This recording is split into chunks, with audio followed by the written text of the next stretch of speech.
Okay, imagine this for a second. What if the absolute best tool for, really mastering English isn't some shiny new app? Or like a huge pile of textbooks. Exactly. Or even a proper class. Yeah. What if it's just, the people you already love, the ones you spend time with every day? Yeah, it sounds almost like too easy, right? A bit counterintuitive. It does. Yeah.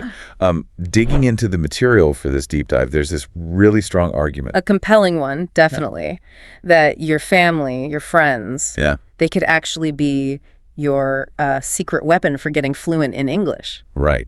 And that's our mission today. We want to unpack why this approach, which seems maybe a bit unusual, why it works so darn well, and importantly, how you can make it work, even if your inner circle, doesn't really speak English much themselves. So we're looking at practical ways, creative ways, really, to weave English into those moments you already share. Basically turning your everyday life into this, fluency building engine. Yeah, think of it as finding a shortcut. A shortcut to learning faster, more naturally, and honestly. Probably a lot more joyfully, too. Powered by those connections you already have. It's pretty cool. Okay, so let's get into it. We often think learning a language has to be this kind of lonely thing, right? Oh, totally. Just you and the flashcards. You staring at grammar rules? It can feel quite isolating, actually. Definitely. And that feeling, that isolation, it can really hold you back. But what the material shows is that bringing your family or friends into it, that just changes the whole game. It stops being just homework. Exactly. It becomes this shared thing, this experience you have together. So what is it then? What's the magic in that connection, that shared space? Because the material digs into some solid reasons. It really does. So first off, there's a bit of brain science involved. Basically, you remember things way better when there's emotion attached. Okay. Makes sense. So if you're laughing your head off with your friend trying to play a game in English, that laughter, that positive feeling, it's like a mental superglue for the vocabulary. Right. It sticks better than just memorizing a list. Way better. It locks in those words and phrases because they're tied to a real feeling, a real moment. It's not just data entry. It's linking language to life. And then there's just the simple math of it, right? Yeah. The sheer amount of time we spend with people we care about. Exactly. Think about it. How many hours a week? It adds up. For sure. And the insight here isn't that you need huge study sessions together. The material actually suggests that even just turning, say, 10 minutes of your normal daily chat into English practice. Just 10 minutes. Yeah, just 10 minutes a day. Over time, that compounds massively. It adds up to real fluency gains. It's like finding practice time you didn't even know you had. It's using the time you already have more effectively, leveraging it. And it's not just any practice. It's practice with real spoken English, the stuff that actually matters in conversation. Not textbook dialogues about renting apartments you'll never rent. Exactly. With people you trust, you're safe. You can talk about your actual day, your plans, how you're feeling. That's the language of real life, the stuff you genuinely need.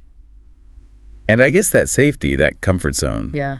that leads to maybe the biggest point, feeling okay about, messing up. Oh, absolutely crucial. That's the bedrock, really. When you're comfortable with people, you build confidence so much faster. Because you're not worried about sounding stupid. Right. You can stumble, you can use the wrong word, the wrong tense, and instead of feeling embarrassed, maybe you just laugh about it together. And learn from it. And learn from it. Exactly. You grow together. That freedom from fear is like an accelerator for progress. It makes a huge difference. Okay. This all sounds fantastic, really positive. Yeah. But here's the big but, isn't it? The common question. The one I bet loads of listeners are thinking right now, and the material tackles it directly. What if my family, my friends, what if they don't speak English? Or, only know hello and goodbye? Doesn't that just stop this whole idea in its tracks? Yeah, does it derail the whole thing? It's the challenge, definitely. But what's brilliant, what the material shows, is that it's absolutely not a deal breaker. Not at all. Really? Yeah, it gives us 5 surprisingly simple, really practical things you can do to still use English together, no matter their fluency level. You don't all need to be fluent. Okay, I'm listening. That sounds promising. Yeah. Lay them out for us. What's strategy number 1? Okay, first one.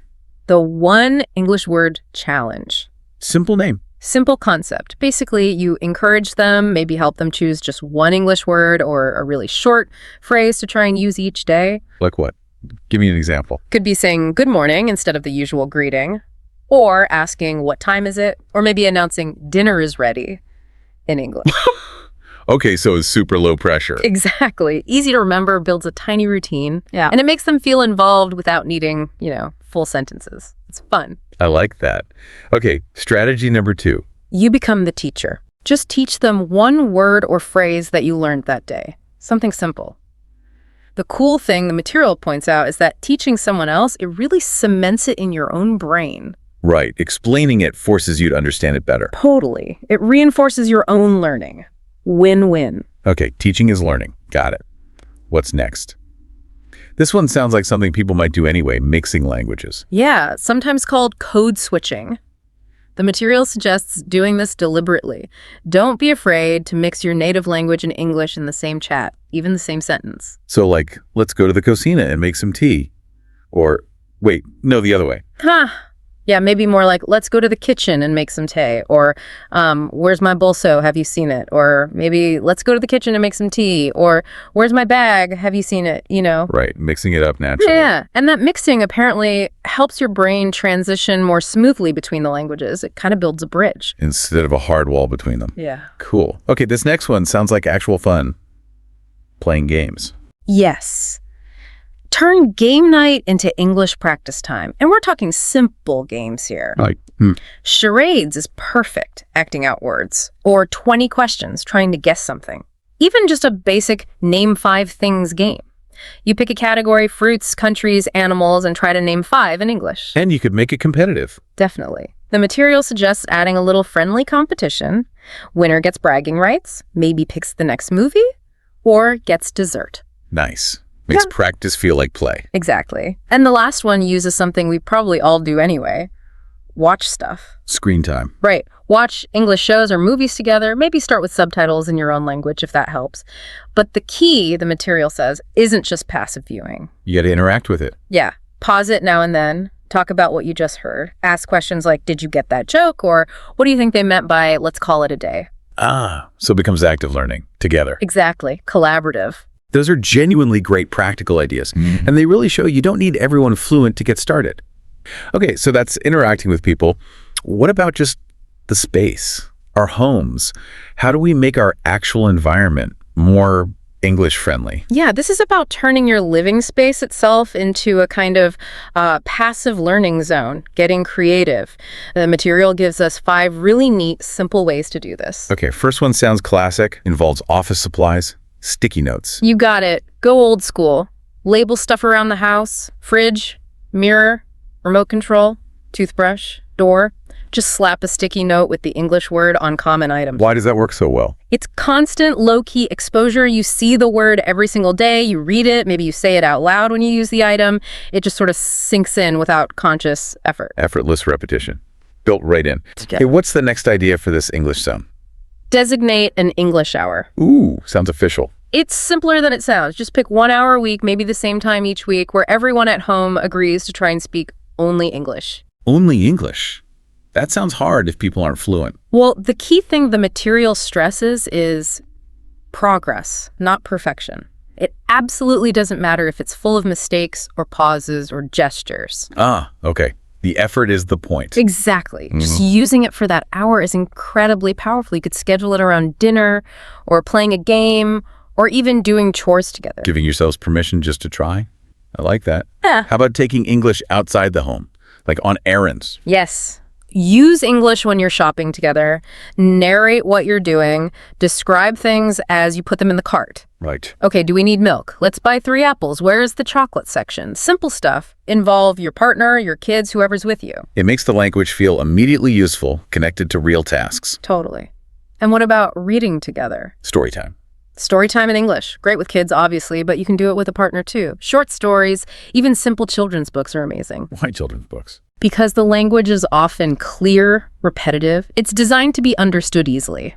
The material suggests taking turns, reading lines, maybe acting it out a bit, make it fun, interactive. Okay.